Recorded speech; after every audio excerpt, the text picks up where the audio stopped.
Thank you, operator. Good morning and welcome to the Simply Good Foods Company's second quarter fiscal year 2026 earnings call for the period ended February 28th, 2026. I'm happy to be here on my first earnings call and pleased to be joined this morning by President and CEO Joe Scalzo and Chris Bueller, Chief Financial Officer.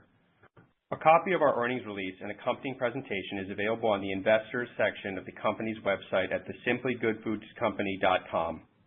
This call is being webcast and an archive of today's remarks will be made available. During the course of today's call, management will make forward-looking statements which are subject to various risks and uncertainties that may cause actual results to differ materially. The company undertakes no obligation to update these statements based on subsequent events. A detailed listing of such risks and uncertainties can be found in today's press release and the company's SEC filings. On today's call, we refer to certain non-GAAP financial measures that we believe provide useful information for investors. Due to the company's asset-light business model, we evaluate our performance on an adjusted basis as it relates to EBITDA and diluted EPS. Please refer to today's press release for reconciliation of our non-GAAP financial measures to their most comparable measures prepared in accordance with GAAP. Finally, all retail takeaway data included in our discussion today, unless otherwise noted, reflects a combination of Circana's MULO++C measured retail channel data and company estimates for unmeasured channels for the 13 weeks ended February 28, 2026 as compared to the prior year. With that, I'll now turn the call over to Joe Scalzo. Thanks, Matt, and welcome to the company. Good morning, everyone. Thank you for joining us today. For those of you that I know, it's nice to be back, and I look forward to getting to know all the new faces. I wanted to begin this morning's call by providing a framing for where Simply Good Foods is today. It's been 12 weeks since I rejoined the company, and we are not pleased with our performance. We've experienced executional challenges against a dynamic and highly competitive marketplace. Our second quarter net sales of $326 million and adjusted EBITDA of $55.5 million were both well below our expectations. Our fiscal year 2026 guidance now calls for net sales in the range of $1.31 to $1.35 billion and adjusted EBITDA of $217 to $225 million. The good news is that we believe we are well positioned to fix this. We know what we need to do, and we are acting with urgency. Our brands each speak to unique consumer segments within the category, addressing relevant consumer benefits with differentiated positioning. And I believe Simply Good Foods can return to delivering the durable long-term growth that you would expect from a leading nutrition company. With that perspective, I'll turn the call over to Chris, who will provide more details on this quarter's results and our updated outlook for the year. After Chris is finished, I'll return to discuss how we plan to get our performance back on track. Chris? Thanks, Joe. Good morning, everyone. As Joe mentioned, we are disappointed with our Q2 performance as our retail takeaway slowed significantly compared to Q1, especially in the second half of the quarter as we entered the New Year, New You promotional period, declining 6.4% year over year. Quest consumption grew 2.4% as bars were impacted by softer baseline velocities. Salty grew 14% in the quarter, although this represented a deceleration from Q1. OWYN consumption was down 2.4%, below our expectations, due to lapping a heavy promotional period in the prior year and poor base velocities, including on newly expanded distribution. This poor performance will result in lost distribution in the coming months. Atkins consumption declined by 23.4%, driven by known distribution losses and related trade inventory reductions, both of which were roughly in line with our expectations. Specifically, we reported second quarter net sales of $326 million, which declined 9.4% versus the prior year, mainly due to weaker consumption. Adjusted EBITDA was $55.5 million, a decline of 18.4% year over year. Gross profit of $103 million decreased 20.8% versus the prior year driven by inflationary costs, most notably cocoa, whey, and tariffs. Gross margin was 31.6%, a decline of 460 basis points versus prior year, largely reflecting higher input costs and some one-time effects from actions taken to mitigate OWYN product quality issues.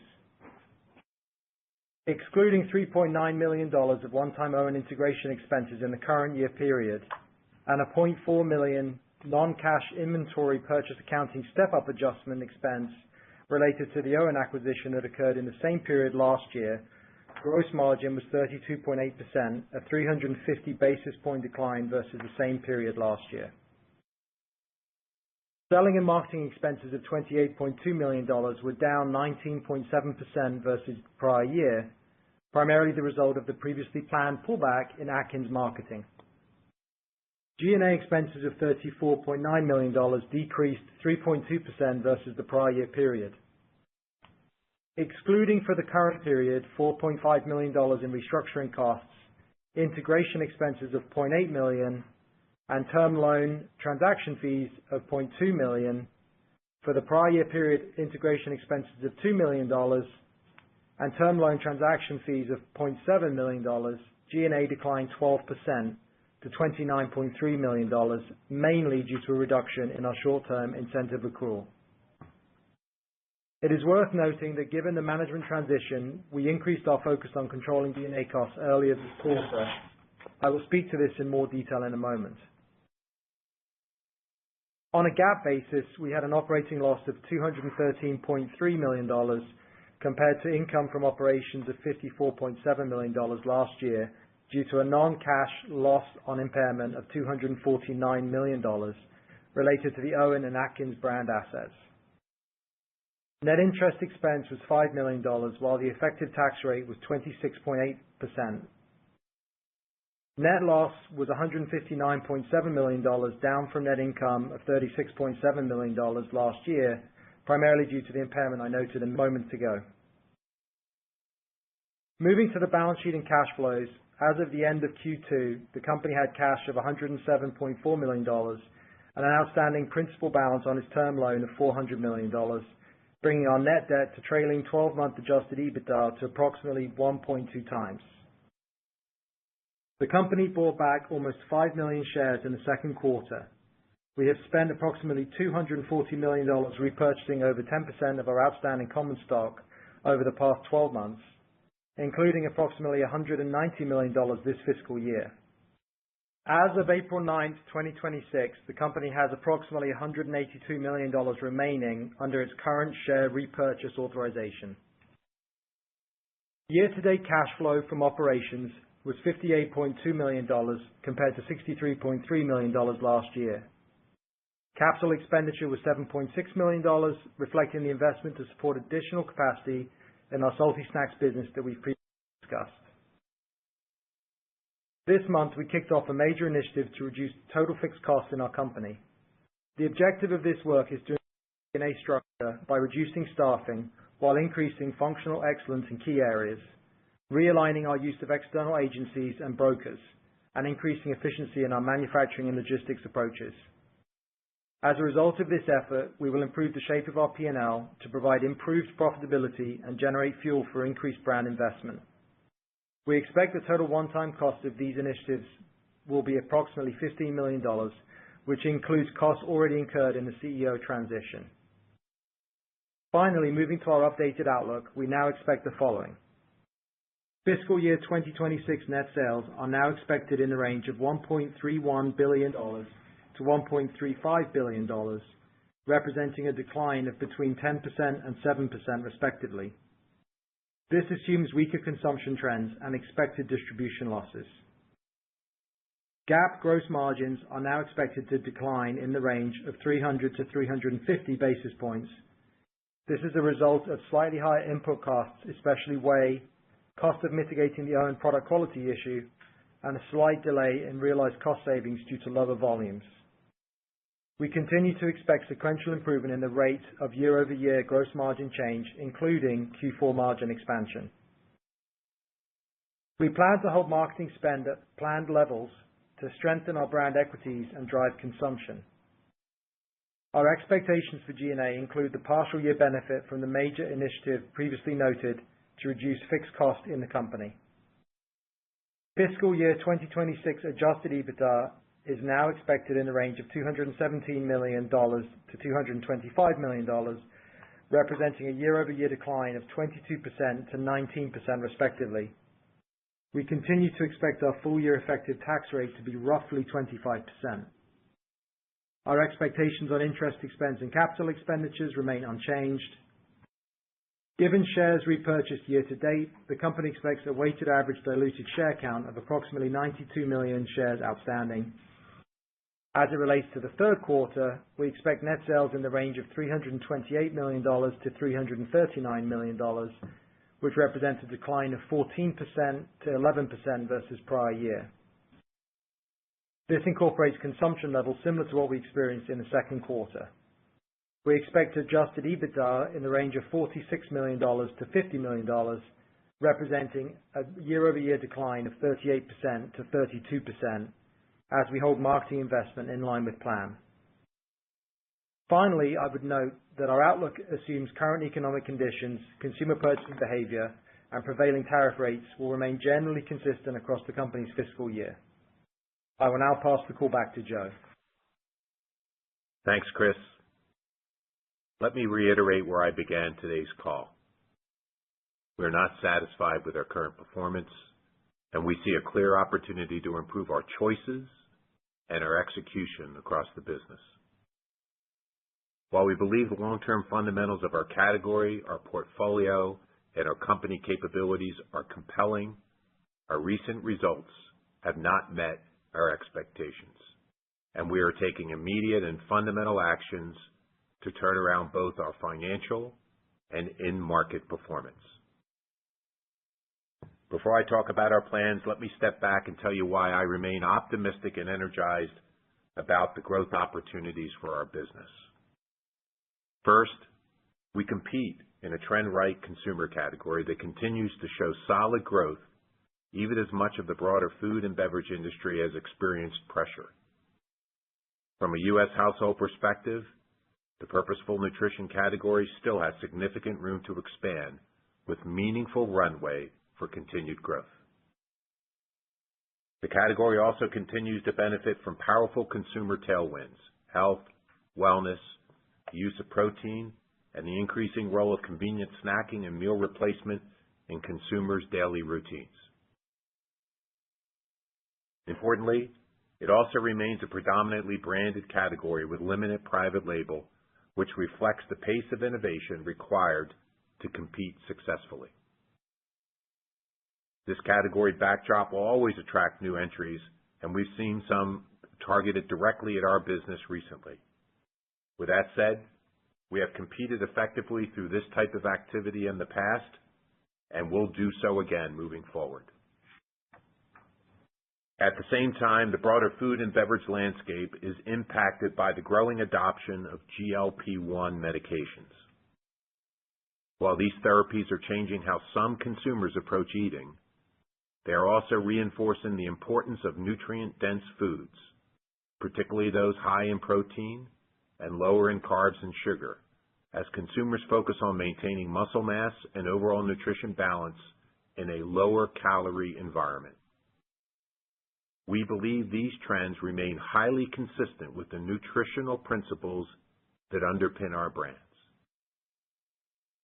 From a customer perspective, both brick-and-mortar and online retailers continue to view our category as a growth category and remain committed to allocating space and resources to capture that growth. Second, we believe Simply Good Foods has a strong portfolio of consumer brands. Each brand speaks to a unique consumer segment, addresses different benefits with differentiated positioning and preferred products. And third, we've built a best-in-class company. We have developed strong capabilities in marketing, sales, and R&D that enable us to drive innovation and profitable growth.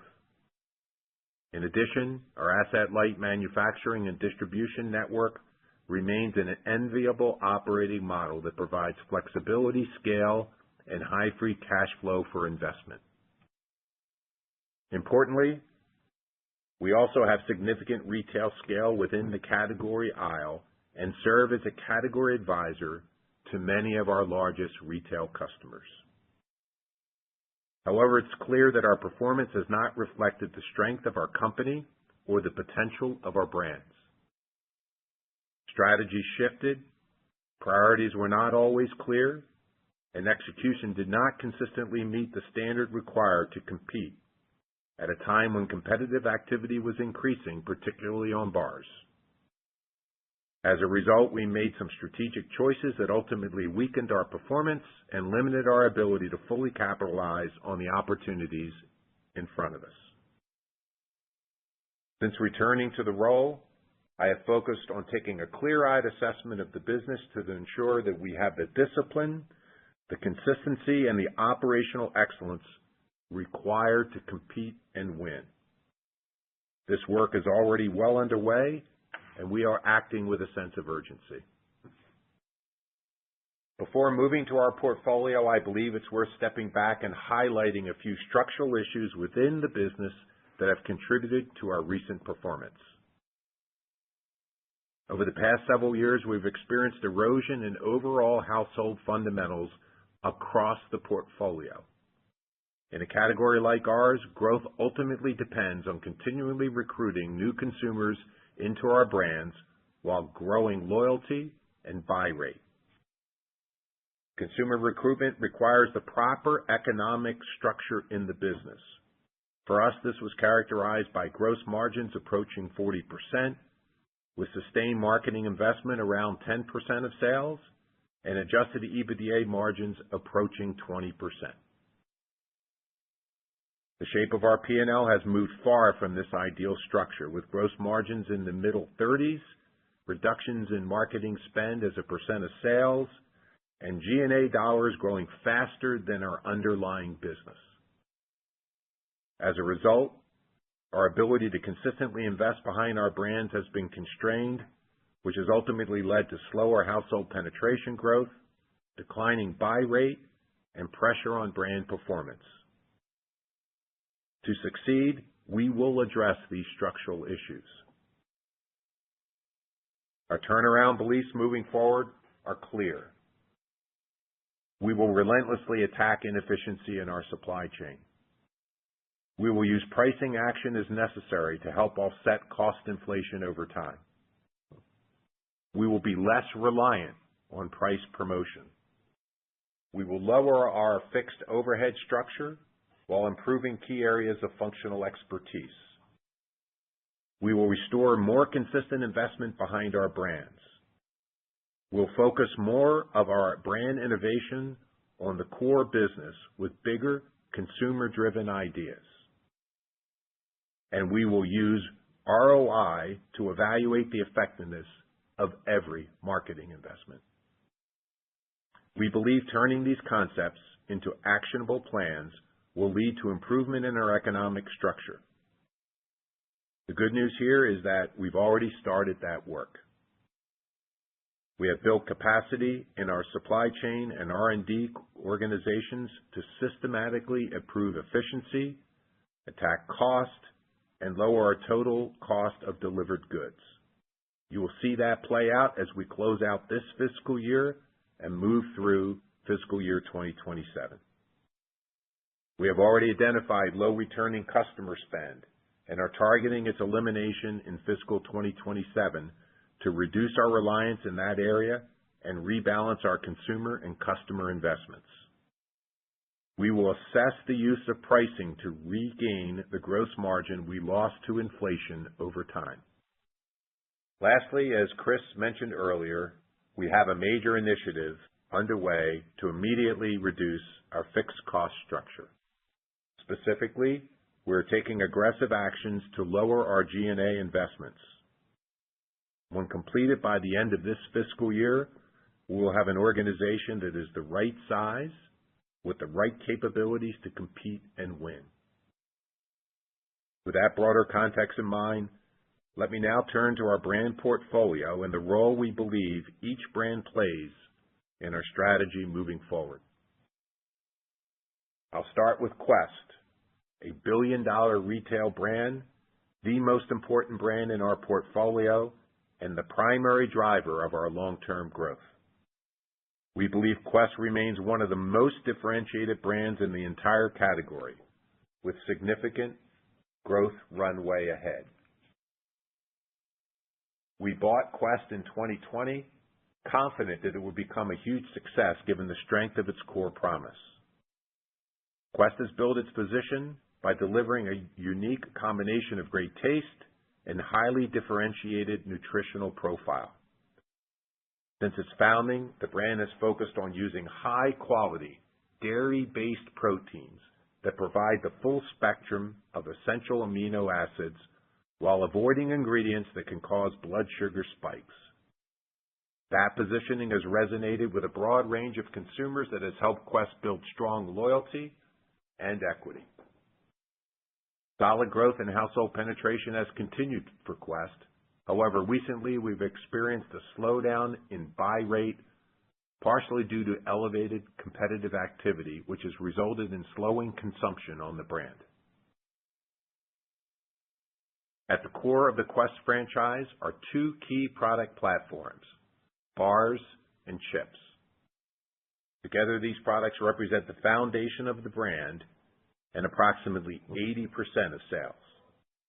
They continue to resonate strongly with consumers seeking convenient, high-protein snacks. Quest Chips remains an important and growing part of the brand, continuing to perform well as consumers increasingly look for better-for-you alternatives to traditional salty snacks. Chips continue to drive household penetration rates for Quest, which are now over 19% of U.S. households. Going forward, we'll continue to innovate products and invest in marketing to drive chip awareness, consideration, and trial. While the performance of chips has remained strong, consumption of Quest bars has weakened in recent periods, resulting in a slowing of the brand's overall buy rate. A significant factor in the slowdown is the result of our focused investments in other parts of our portfolio beyond chips, which haven't met our expectations at a time when competitive activity in core categories has increased. Given the scale and strategic importance of Quest to our company, re-accelerating growth in the bar business will be one of our highest priorities moving forward. Our focus will be on strengthening core bar velocities, ensuring our innovation pipeline is aligned with consumer preferences, and supporting bars through more competitive communication, driven by continuing the level of marketing investment required to recruit new consumers and drive buy rate. Re-accelerating growth in Quest bars while continuing to scale the momentum we are experiencing Quest chips is central to unlocking the full growth potential of the brand. Turning to Atkins, the brand has played a foundational role in the history of Simply Good Foods and in many ways represents the origin of the company. This brand traces its roots back to Dr. Robert Atkins, whose work decades ago helped introduce millions of consumers to the concept of managing carbohydrates to support healthier eating and weight management. His philosophy ultimately formed the foundation of the Atkins brand and the broader low-carb nutritional health movement that many consumers continue to follow today. For many years, Atkins was the primary engine of growth for the business. And during my previous tenure, we worked to reposition the brand from a programmatic diet into a broader weight management lifestyle brand, focused on helping consumers manage carbohydrates while still enjoying great tasting foods. During that time, Atkins grew for over a decade by recruiting consumers to the low-carb lifestyle. Over time, however, a combination of factors contributed to the brand's recent decline. As gross margins came under pressure, the level of marketing support behind the brand declined. It is worth noting that marketing investment in Atkins historically generated among the highest returns in the company, so reducing investment negatively affected net sales and consumer recruitment. In addition, consumer messaging around the brand became less consistent and strayed from the core weight management proposition that historically resonated so strongly with consumers. As marketing support declined and consumer messaging became less focused, our ability to consistently recruit new users into the brand weakened, which ultimately led to slower velocities and pressure on retail distribution. Given these factors, we expect Atkins will continue to decline in the near term, largely due to anticipated retail distribution losses as shelf sets continue to evolve in the category. Moving forward, our focus is on resetting the retail baseline of the business to a viable core assortment. Encouragingly, several of our important retail partners continue to view Atkins as a highly relevant brand with a substantial loyal group of heavy buyers. We also believe there is a meaningful role for Atkins with consumers who increasingly choose GLP-1s to lose weight. While the baseline is resetting at retail, we'll take a thoughtful, fact-based approach to repositioning the brand and evaluating future investments to drive profitable growth, and we'll assess our ability to grow the consumer base once again. Let me now turn to OWYN. OWYN was founded in 2017 by former professional athletes Catherine Moose and Jeff Moratz, who set out to create a plant-based shake brand focused on clean, allergen-friendly nutrition with transparent ingredient sourcing. The brand quickly developed a strong following among consumers seeking plant-based alternatives with simple, recognizable ingredients. We acquired the brand in June of 2024, believing it provided an attractive entry point into the rapidly expanding plant-based and clean label protein segment. Importantly, the acquisition allowed us to expand our reach to a new consumer segment within our category while adding a third differentiated brand to the portfolio. OWYN's product lineup today consists of plant-based, ready-to-drink protein shakes and powders designed to deliver functional nutrition with clean label ingredients. OWYN's household penetration remains relatively small at 4.4%, which highlights the runway for future growth among existing plant protein consumers. Our recent segmentation work indicates that approximately 18% of U.S. households are actively seeking functional nutritional benefits such as plant-based protein and clean label ingredients and are willing to compromise somewhat on taste to obtain those benefits. This represents a large and growing consumer segment that aligns closely with OWYN's positioning and products. While the growth opportunity with OWYN is compelling, we did not meet our own expectations with the integration of the brand into our company. As a result, we lost some important brand expertise, our marketplace execution was poor, and our brand performance fell well short of our plans. During the past year, we significantly expanded the distribution of OWYN's Pro Elite 32-gram protein shake, which was our entry into the high-protein segment of ready-to-drink. Our belief was that we could accelerate the recruitment of plant-based interested consumers with a higher protein product, and in doing so, accelerate the brand's growth. However, a combination of a product quality issue on that product that impacted taste, texture, and consumer acceptance, and poor marketing execution negatively impacted performance during the critical expansion window.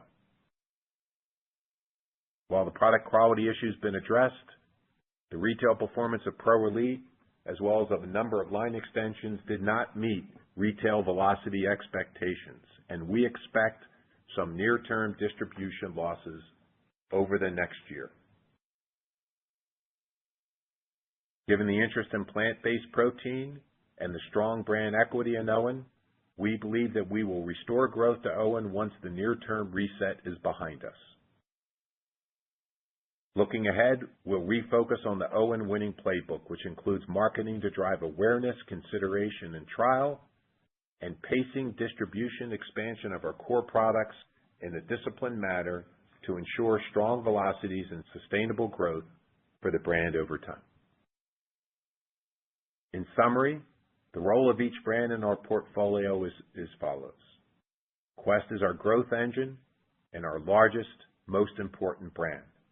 We will invest for growth and refocus on its unique protein-forward brand promise of athlete-worthy nutrition behind its core products of bars and chips. Atkins is the leading weight management brand and our second largest business. We will reset its retail product assortment with customers in line with its smaller yet loyal consumer base as we investigate our ability to profitably invest to grow its consumer households in the future.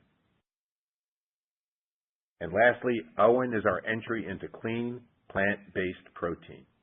After distribution reset, we will restart its marketing engine, targeting plant-based protein seekers and our great-tasting, ready-to-drink shakes and powders. We will pace our distribution growth in line with household growth. As I look ahead, it's clear to me that our mindset must be on turning around company performance. The category remains strong, our brands retain meaningful consumer equity, and we are acting with urgency to unlock their full potential. In summary, my focus going forward will be on 3 turnaround priorities. First, we must strengthen the economic model of the business through pricing and cost reduction. Second, ensuring consistency and discipline in our choices, working on fewer, bigger initiatives so that the organization can execute with clarity, focus, and urgency, driving the portfolio strategy I just discussed. And third, rebuilding investment in our brands behind superior consumer insights and marketing execution to expand household penetration while ensuring we allocate investments with the strongest return. I rejoined the company because I strongly believe in the prospects of this business. I'm fortunate to have a motivated organization and an active, engaged board that is supportive of the steps I'm taking. We collectively believe Simply Good Foods has a very bright future. And with that, we're open to answering your questions. Operator? Thank you. At this time, we'll be conducting a question and answer session. If you'd like to ask a question, please press star 1 on your telephone keypad. A confirmation tone will indicate your line is in the question queue. You may press star 2 if you'd like to remove your question from the queue. For participants using speaker equipment, it may be necessary to pick up your handset before pressing the star keys. To allow for as many as possible, we ask that you each keep to 1 question and 1 follow-up. Thank you. Our first question comes from the line of Matt Smith with Stifel. Please proceed with your question. Hi, good morning, and thank you for taking my question. Joe, you outlined the strategic priorities, including addressing the cost structure. When you look at the business today, are there structural reasons why the aspirational financial structure is no longer the right benchmark? You called out previously looking for gross margins approaching 40%. There's been inflation that likely tamps that down a bit, but is the goal to drive gross margins higher to fund the marketing investment into that upper 30s range? Yes, Matt. Just in the prepared remarks I just made, I think part of our fundamental issue on our business is that all the household metrics on all of our brands are moving in the wrong direction. I believe that's based upon some of the strategic choices that we've made and the investments the decline in investments that we've made as a total company and within each of the brands. So I think rebuilding the financial structure of the business is paramount to getting back to investing in our brands to improve our household metrics. Yes. And then as a follow-up, when you think about the phasing of the cost structure opportunity, are you expecting to make progress heading into fiscal 27, or does addressing the non-marketing SG&A opportunity is that pushed out further and required to fund the marketing investment you're seeking to restart that household penetration growth? Thank you. Yeah, so it's a great question. It would be my intent to make progress in 2027 on gross margins, and we've already talked about the improvements that we'll make in our fixed overhead structure. I think it'll have a lot to do with the size of inflation that's coming at us for 27. Obviously, if it's more muted, we'll have an opportunity to make better progress. If it's significant, then obviously less progress. So we'll have to balance that. And we hinted in our prepared comments, we've also increased the amount of price promotion in our business, which we believe has poor return and sends a poor message to consumers about our brand. So part of our ability to make improvements there is reducing our reliance on that price promotion, which frees up dollars for us, gets us rebalanced from a consumer investment back in the right direction. So expect us to use all the levers. Exactly how it plays out in 27 will have a lot to do with what's coming at us from an inflation standpoint. As you know, that environment just is pretty uncertain at this point. So we'll be doing a lot of work between now and the end of this fiscal year to better understand that and build plans around it. Thanks for the question. Appreciate it, Joe. Thank you. I'll pass it on. Thank you. Our next question comes from the line of Megan Clapp with Morgan Stanley. Please proceed with your question. Hi, good morning. Thanks so much. Maybe just a couple follow-ups there. So maybe getting a little bit more into the details. So in the slides, you did reiterate that long-term algo of 4 to 6% top-line growth and EBITDA margins approaching 20%. And this is even as you called out, in your remarks, just a more competitive environment. And then you took an impairment charge in the quarter again on Atkins and now, one on OWYN. So just trying to kind of reconcile all of that. And maybe, Joe, you can just spend a little bit more unpacking what specifically underpins your confidence in kind of getting back to that level of growth at that margin structure and how we should be thinking about the contribution from each brand within that framework going forward, understanding, as you mentioned, it'll take time. That is a loaded question. Let me see if I can unpack it a little bit. Why am I confident in our ability to rebuild our financials and grow the business? As I said on the outset, first, we compete in a really good category. While center of store is struggling for growth, we're in a category that's growing, continues to grow, has a history of growth, and is branded. So I feel like we're in a good category, and part of the challenge is the choices that we make going forward are important.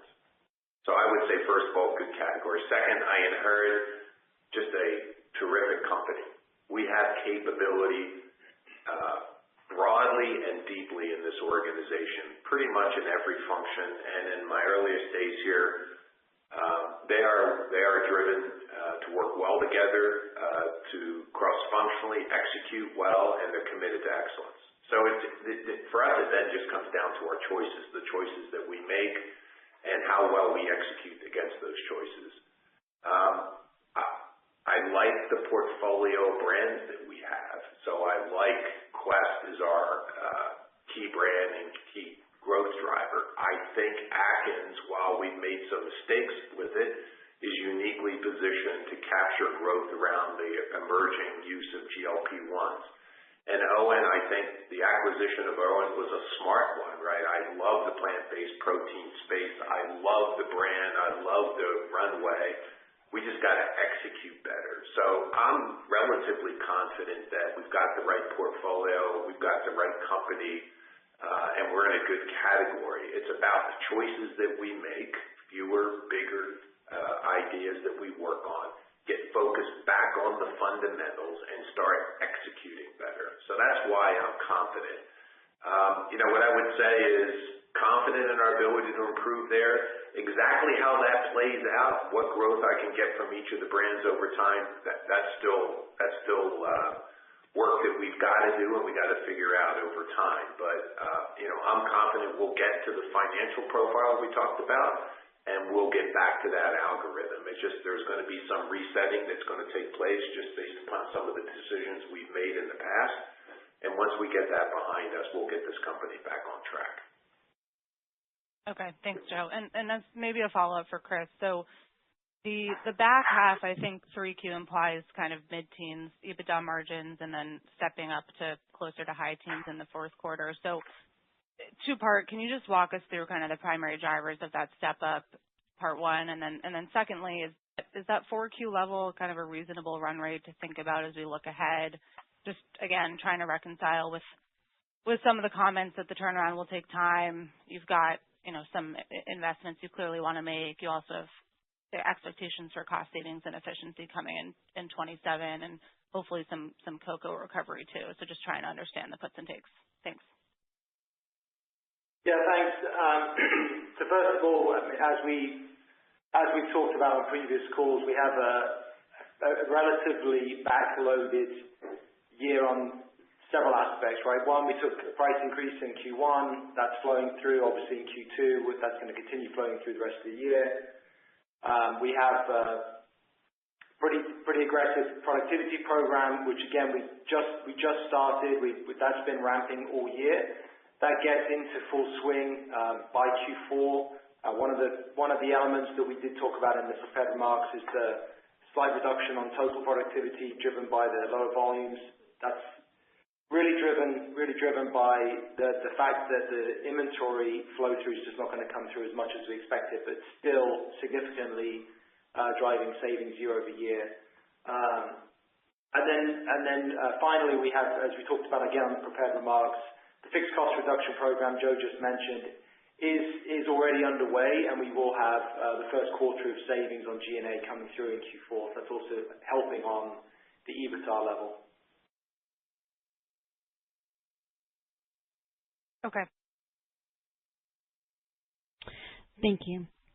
Our next question comes from the line of Robert Moskow with TD Cowen. Please proceed with your question.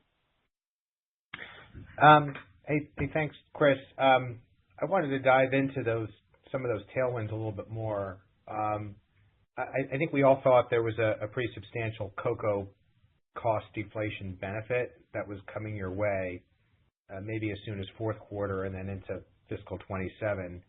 Can we kind of isolate that? Like, it must be even bigger than you thought. And then the second question would be, the G&A in fourth quarter, what % of sales do you think is the right number for us to kind of plug in here? It's been as low as 9%, I think, in the past, and now it's it's above 11. So where's the right level for us? Yeah, thanks, Rob. Let me go through the first question on cocoa. So cocoa hasn't appreciably changed since the last call. So we're still expecting cocoa savings to start flowing through in Q4. We have actually whey. One of our biggest commodity increases that we've seen since the last call is the cost of whey has gone up significantly. That's actually partially offsetting the cocoa savings. So I'm not sure if I fully understood your question on gross margin, but cocoa's not really that much changed. Again, just to remind, we do log cocoa forward, so to some extent, the best savings on cocoa are going to come in 27. But whey is something we aren't able to lock forward just because of the nature of that commodity. And that commodity has been running up, frankly, all fiscal year, but especially in Q2. So that one's actually driving a little bit of adversity on cost. From a G&A perspective,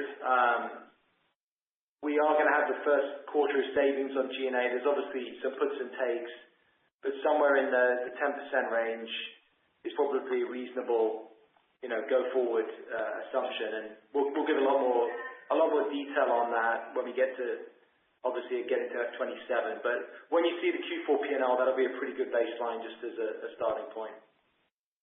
Yeah, Rob, just to follow up on that. So whey as a market right now, we use whey protein isolate, protein concentrate, and milk isolate. They're at historic highs right now, and there's a lot of pressure in that marketplace. So as we move through the second half of this year and into fiscal 27, we're expecting the fair amount of pressure on our protein structure, at least over the foreseeable future. Now, will that market stay at those historic highs? Really hard to know at this point. And what does 27 total inflation look like? We're still forming that picture. Clearly, cocoa relative year on year is going to be in a favorability, but there's some other things coming at us that are frankly headwinds. So we'll be working on those as we figure out our plans for next year.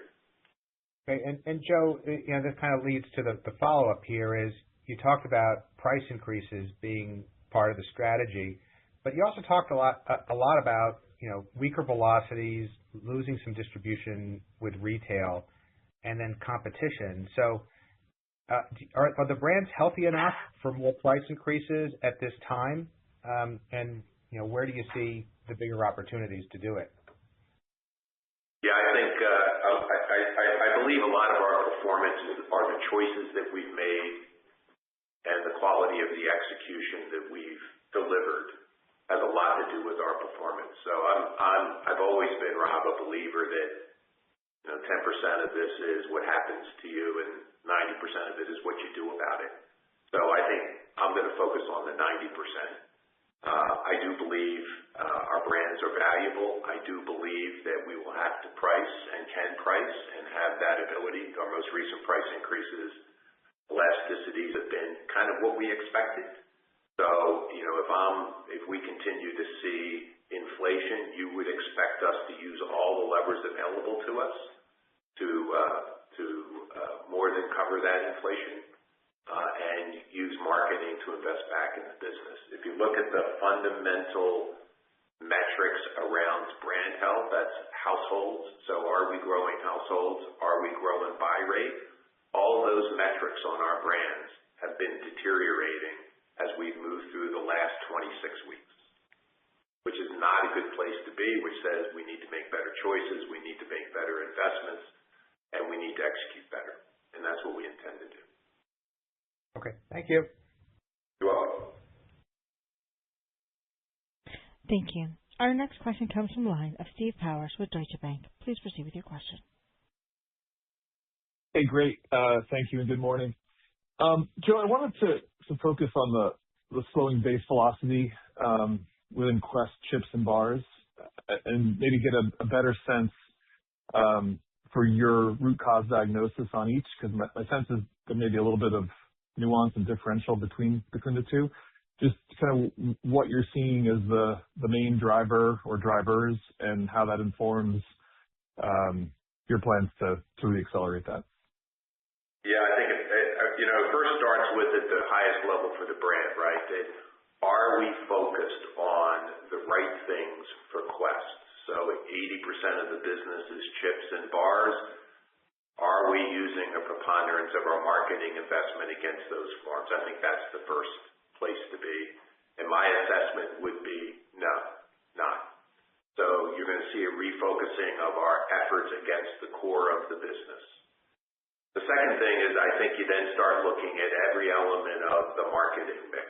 You look at the positioning of the brand overall. So how we've been positioning the brand, is it best positioned to compete in the category? So we've talked a little bit about bar competition. I don't think the positioning of our brand, right now, best positions us to compete. So, we have a belief that our brand has the best nutritionals in the category. It was characterized by athlete-worthy nutrition. So these are products that athletes would use.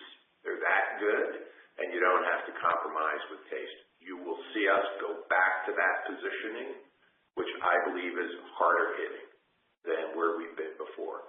And then lastly, expect innovation. Fewer, bigger ideas in innovation on the core, right? I think we've been focused more on distribution growth, quantity of ideas over quality of ideas. And we're going to get back to fewer, better consumer insight, execute well against it, and deliver better household metrics as part of that. So, focus there is it starts with the fundamentals. Where is our business? It's in chips and bars. Where are we competitively advantaged? Are we talking about that? And is our innovation and execution good enough, on target enough, competitive enough to compete? So you should expect that from us, from Quest. And, this is a brand, if you just step back, this is really the only brand in the category other than Atkins that's multi-formed, right? We're in a salty snack business and we're in a bar business. Those brands don't exist. And the reason that it exists for Quest is because the brand promise is bigger than a particular form, right? If you take a look at most bars, they're just bars. If you take a look at shakes, they're just shakes, right? Quest is a promise that transcends form, which means we have something if we just start leveraging it stronger going forward. I intend to do that. Okay, makes sense. And then maybe as a follow-up to Rob's question on pricing, you had also alluded earlier to maybe an over-reliance on promotional intensity. And I guess, to what extent do you see sort of the first wave of pricing opportunity to be actual sort of justified, price taking versus just, a toggle on normalized promotional intensity? Look, I think we've been absorbing pricing net of cost in our business. We've been absorbing costs now for a while without covering it in price. A branded business can't stay in that position.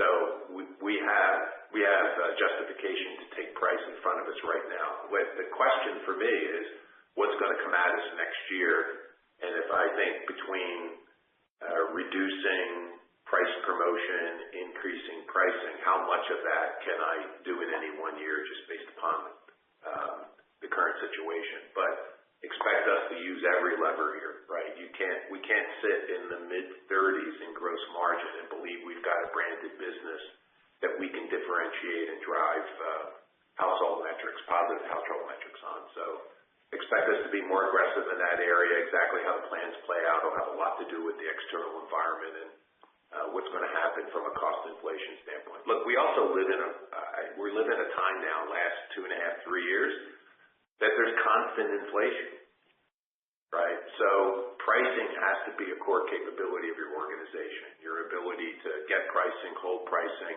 and then manage elasticities. So this organization has that ability. It had that ability when I was here last time. It does have that ability. So we just have to leverage that muscle. Okay. Very good. Thank you. You're welcome. Thank you. Our next question comes from the line of Jim Salera with Stephens Inc. Please proceed with your question. Hi, Joe. Hi, Chris. Good morning. Thanks for taking our question. Morning. Joe, I wanted to start with maybe a little bit of a high-level takeaway since you're coming back to the company but have a lot of experience with these brands. I think the view previously from investors is that Quest and OWYN would bolster results while you got Atkins back into fighting shape, but based on some of the commentary today, it seems like there's more work to be done really across the whole portfolio. How do you think about allocating resources across the different brands, and do you have the bandwidth to go deep with multiple brands at the same time, or should we expect, fix Quest, then fix OWYN, then kind of like a rolling effort? Yeah, it's a good question. It's one of those questions you don't know until you get into it and you start actually doing it. What I would tell you is, we've got a reset happening on OWYN. We talked in our prepared remarks about executional issues over the last, call it 6+ months. There's a reset coming on OWYN, but as I look at OWYN, it's well positioned. I think plant-based protein is a really strong consumer-centric idea. I think once we get through their distribution reset on OWYN, we got to rebuild some margins in that business, and we need to invest and grow. And I feel pretty comfortable that we can do that. It's our smallest brand, so it's probably not going to contribute, say, to what we can get out of Quest. Quest is a business that I think just requires focus. That we've just been, we spread our attention too broadly. So I think in Quest, you get back into, we've always believed about Quest, you got to be growing bars. That has to be the core of the business. You have to grow bars. Once you grow bars, everything else you do is incremental. So we got to get back. We lost a little of that. We got to get back to that mindset. And I'm very, very confident. Look, we have the best nutritional bars in the category. We just have to be unabashed about talking about that. So I think Quest is, we can get Quest on the right track just based on the choices that we're making. And then Atkins, I probably understand that brand better than anyone.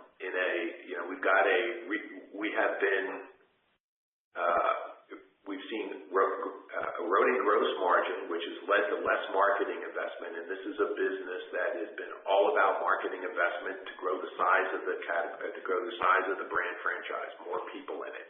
As gross margins eroded, we cut marketing support and shrunk the household size, which has led to lower velocities on the shelf, which we're now having to sort through. I do believe this is a brand that's ideally positioned to address GLP-1 users. We'll come back and talk to you about that, but we got to prove our way there, right? We got to get to a core assortment. There's still a decent size number of consumers buying Atkins. We said in the prepared remarks, major retailers believe this is an important brand, and once we get it kind of resized at retail, we're then going to go start testing our way to what's the insight around GLP-1s? Is there difference in the product characteristics, based upon what we see? So are there different products that we might launch in that area? And then can we prove our way to growing household penetration again? I tend to be optimistic there, but I'm also show me. So we're going to go figure that out. And the simplest metric is I'm a big believer in return on investment. I'm a big believer in measuring it. The business, the brand, the ideas that give us the best return is where I'm going to put the money first. And then we'll kind of go from there. As a follow-up to some of your commentary on the marketing component in particular, in the prepared remarks, you guys talked about, kind of ideally marketing around 10% of sales. But since it's stepped below that and there's a lot of noise in the space with other competitors and upstart brands, should we think about marketing spend in the near term, however you want to define that, 6 months, 18 months, whatever, as stepping up above that 10% of sales level, given the sales declines and the need to maybe boost the relevancy? Or should we think of that 10% as a ceiling on the spend? I think you should be thinking about 10% at this point as the ceiling until we prove that there's ROI justifying more. And then again, I believe that it's more about our choices than it is about competition. I would tell you in this category, if I've learned anything, there's a large percentage of variety-seeking protein eaters, and these brands come and go. I've seen probably 3 cycles of them. I'm worried less about the individual brands, more about the choices that we make in those environments and making sure we're supporting our brands in the right way. So I think it's, again, more about how we think about our brands in that context than it is what the competition's doing. Great. I appreciate the thoughts. I'll hop back in the queue. Yeah. Have a good day. Thank you. Our next question comes from the line of Alexia Howard with Bernstein. Please proceed with your question. Great. Good morning, everybody. Can I start by just asking about the guidance for the second half and what it implies for sales growth by brand? If we assume that Atkins is still down mid-20s, then the guidance you provided suggests that both Quest and OWYN could be down mid to high single digits. Is that the way we should think about this? And what, if so, what's driving that? Because both brands had retail takeaway that were comfortably double digit last quarter. I know that you've got the distribution losses at OWYN. Maybe that's a big piece of it. Is it extra competition from Pepsi's Doritos protein chips launch that's maybe causing some more pressure on the Quest side? Just trying to understand what's going on with the sales outlook and what that implies for fiscal 27 and beyond. Thanks for the question, Alexia. As we said in the prepared remarks, we've taken a really strong look at the Q2 consumption, the drivers, the details by brand, and we've reflected those trends into our second half outlook. The one piece I would add on top of that, which you mentioned, is we are expecting some ON distribution losses, primarily some that we've recently gained where the velocities didn't meet the hurdle rates. So those are the main drivers within the second half. It's really updating based on Q2 results and the trends that we're expecting on distribution for ON. Thank you. And then, are you able to quantify how much brand investment you're adding into the second half investment versus what the previous management team was initially expecting?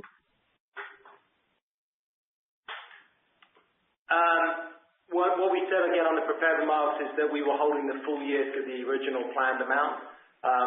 So that on a full year basis, it's the same as we'd originally planned, even despite the sales declines that we've seen. Thank you. I'll pass it on. Thanks, Alexia. Thank you. Our next question comes from the line of John Baumgartner with Mizuho Securities. Please proceed with your question. Good morning. Thanks for the question. Maybe first off for Joe, just coming back to Atkins and your reset of the fundamentals. You touched on the alignment with GLP-1, and I'm curious, based on what you see now, internally looking at external competition, how would you compare and contrast making this alignment with GLP-1 with the prior repositioning of the brand from weight management into low carb, low sugar 15 years ago? Wow, that's a good question, John. Look, it's clear the category has changed. In fact, food has changed from these GLP-1 medications, right? So how you think about your brands, how you think about position, how you think about innovation has to change. I think, as we said in our prepared remarks, there are people that are on these medications, in particular the people that are on them for weight management. You have to be very thoughtful about the products that you offer folks who are on these medications, because frankly they don't eat that many calories, called 1,100 to 1,200 calories a day. So nutrient dense becomes an important quality for the things that people need to eat, and that's well positioned for our portfolio. So I think ideally relative to rest in food and beverage, our category is well positioned for GLP-1s. I think the work ahead is, in particular in a brand like Atkins, which is all about weight management, the presence of GLP-1s are positive because people are thinking about weight management. And one of the behaviors that we're seeing on the GLP-1s is the cycling on and off the medications. So there's points where people are thinking about going on the medication, coming off the medication, and then going back on it. Each one of those is a moment where they're open to our message. So our message has to be relevant at that point. So we're still doing some work around it. We did some principal research around the medications. On our last call, we talked a little bit about some of the claims that we can actually make on the clinical that we've done. We're still doing a little bit of work as it pertains to Atkins. As that work progresses, we'll come back to you and talk to you a little bit more about that. But the work right now at Atkins is get the shelf reset appropriate for the size of the business today, rebuild gross margins, and investigate positionings relative to the GLP-1s. By the time we're ready to test some ideas, we'll be able to talk to you about some of the insights. I think it's an exciting time. I think it's an exciting time, quite frankly. And so because it comes down to ideas and positioning, and I think that's an area of strength of this organization. So I can't wait to talk about it in the future. Great. Thanks for that. And then, Chris, just going back to the staffing reductions in SG&A, just to get a better sense, was there excessive hiring to support revenue that didn't materialize and that now leads to rationalization? Was hiring reasonable, but now you have new technology to let you run leaner versus history? Or is this kind of more of a function of having the same tools but reducing silos and leveraging folks across all three brands? Yeah, let me address that. I think that as I've come back to the organization, the company built some interesting capabilities across all the functions. I think so. There's not one area, quite frankly, where I say we made a mistake. I think the pacing of the investment was unfortunate and poorly timed.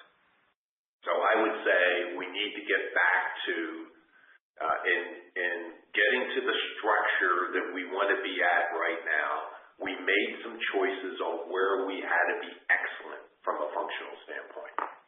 We prioritized those choices and deprioritized other areas to get to the right size organization for the size of our revenue today. Right? So I would say going forward, we're kind of in an environment of no overhead growth until we restore revenue and growth back in the business. Once we get to that position, we'll talk about investment in organization and capability going forward. Did I answer your question? That make sense? Yeah. Yeah, perfect. Okay. Thank you, Joe. Okay. Thanks. Thank you. Our final question this morning comes from the line of John Anderson with William Blair. Please proceed with your question. Hey, good morning. Thanks for the question. Two quick ones. It sounds like you've kind of talked about these baseline resets for Atkins and now Owen. Sounds like there may be a little bit of one with Quest, even if you're refocusing on the core. I don't know what that means for Bake Shop, some of the other items. But could you give us a sense for how long you think it takes for the reset to play out, this core assortment reset at retail for each of these brands, so we get a little bit of a sense for how that might affect the consumption for them going forward? And then second question, maybe more for Chris, you've been buying back stock, and I'm just kind of wondering how you're thinking about capital allocation, going forward from here. Thank you. Yeah, well, great question. I've been asking that timing question to myself, and my crystal ball's kind of cloudy. So I would tell you this: obviously, this fiscal year is going to be a reset year, right? We're going to see continue walking back the distribution on Atkins, and we're going to lose some distribution on Owen as we go forward. As we get closer to 27, I'll be able to give you a better view of how that plays out. But right now, I don't have a strong enough sense of how long the reset's going to take, because those are a series of individual retailer decisions that we still have to work through with our sales organization. Obviously, I want that to happen as quick as it can happen, but they tend to have their own pacing and their own timing. The good news is we're moving forward on all the strategies that I talked about: choices, execution, focus, effective now. Right? So we're already on the path to turning their business around and moving in the right direction as a company. The timing, I think, we'll have a better sense as we talk to you about fiscal 27, which I believe will be in which call? October? Yeah. October's call. So I'll have a better sense in October of kind of what the pacing looks like for 27. And then in terms of the buyback question, as you know, we use a structured framework to assess uses of excess cash. We have leverage just over a turn at the moment, so we still have plenty of capacity. But from an excess cash standpoint, once we've used cash for operational needs, we are going to look at excess cash and uses of that. And we continue to see buybacks as a good option for uses of excess cash. I would just say, the level of cash, if you look at our balance sheet at the end of Q2, our level of cash has obviously come down significantly versus where it was at the end of Q1, given the refinancing we did last year. So, think about the magnitude that we probably do, but, buying back stock is still interesting at these prices, this valuation. Thank you. Thank you. Ladies and gentlemen, that concludes our question and answer session. I'll turn the floor back to Mr. Scalzo for any final comments. Yeah, I just want to say thank you for your participation today, for your questions, and look forward to talking to you all real soon. Have a good day. Thank you. This concludes today's conference call. You may disconnect your lines at this time. Thank you for your participation.